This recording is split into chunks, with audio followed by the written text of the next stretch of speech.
బుట్టలు తెచ్చుకొని వచ్చినారు, రోడ్డు మీదకి వచ్చినారు. ఆ ఆవేశాన్ని, ఆ ఆలోచనని 10 సంవత్సరాల మీ పరిపాలన లోపల చంపేసి బిడ్డకో శాఖ, కొడుక్కో శాఖ, నాయనకో శాఖ ఇచ్చి మీది మీరే చేసుకొని, మిమ్మల్ని మీరే పెంచుకొని, మీ ఆస్తులు మీరు పెంచుకొని, మిమ్మల్ని మీరే ఎదుగుదలకు ఉపయోగించుకున్నారు తప్ప తెలంగాణ ప్రజలకు ఏం జరగలేదు. తెలంగాణ రాష్ట్రం రావాలని పెట్రోల్ పోసుకొని తనను తను తగులబెట్టుకున్న శ్రీకాంతాచారి కుటుంబానికి ఏం దక్కలేదు మీ 10 ఏళ్ల పాలన లోపల. అమరుడైన శ్రీకాంతాచారి, మొదటి అమరుని దగ్గర నుంచి, శ్రీకాంతాచారి దగ్గర నుంచి మొదలుకుంటే 120 కిలోమీటర్ల స్పీడ్ తోటి వచ్చేటువంటి రైళ్లను ముద్దాడినటువంటి పాలమూరు బిడ్డలకు కూడా ఏం రూపాయి దక్కలేదు. గల్లీలలో వెలువడి తినొత్తలేదు. ఢిల్లీలో ఉన్న యూపీఏ ప్రభుత్వానికి కానీ, ఢిల్లీకి పోయి చచ్చిపోయిన మా రంగారెడ్డి జిల్లా యాదిరెడ్డి గారి కుటుంబానికి కూడా ఏం దక్కలేదు.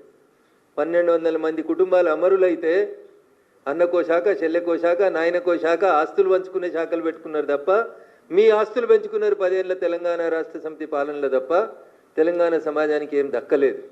అందుకనే మిమ్మల్ని వద్దనుకుంది సమాజం, మీ కుటుంబాన్ని దూరం పెట్టాలనుకుంది సమాజం. టీఆర్ఎస్ ఎలియాస్ బీఆర్ఎస్కి వీఆర్ఎస్ ఇచ్చి పంపించేసారు. దాన్ని మళ్ళా చచ్చిపోయినటువంటి పాముని తిరిగి బతికించడం ఎట్లా? ఇగో దీనికి బ్రాండింగ్ పంచాయతీ. అన్నోదికు బ్రాండింగ్ చేసుకుంటున్నాడు.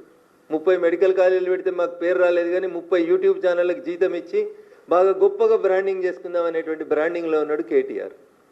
దానికి ఆయనకు తెలుసు, ఈరోజు కాకపోతే రేపైనా వీళ్ళందరినీ ఈడ అధికారంలో ఉన్న ప్రభుత్వమో, ఆడ అధికారంలో ఉన్న ప్రభుత్వమో పక్కా లెక్కలన్నీ తీసుకొస్తుంది, జైల్లో పెడుతుంది. శ్రీకృష్ణ జన్మస్థానానికి ఈ తప్పుడు కథనాలు రాస్తున్న వాళ్ళని పంపిస్తాం అనేది వాళ్ళకి తెలుసు. పెయిడ్ ఆర్టిస్టులకు కూడా తెలుసు. అందుకని ఏం చేస్తున్నారు వాళ్ళంతా? విదేశాలలో పెట్టుకొని ఐపీ నెంబర్లు లేకుండా పేపర్లు, ఛానల్ని రకరకాలైనటువంటి ప్రయోగాలు చేస్తూ ఉన్నారు. ఎలుక కలుగులో దాక్కుని ఏదో అనుకుంటుందంట, నేను బయటికి రానంతసేపు నన్ను ఎవడేం చేస్తాడని. పొగెట్లా పెట్టాలి, ఎలుకను బయటికి ఎట్లా తీసుకురావాలి, బయటకు వచ్చిన ఎలుకను బోన్లు ఎట్లా పెట్టాలనేది తెలియనంత అమాయకంగా ఈ దేశంలో భారతీయ జనతా పార్టీ లేదు, ఈ దేశాన్ని పాలిస్తలేదు భారతీయ జనతా పార్టీ.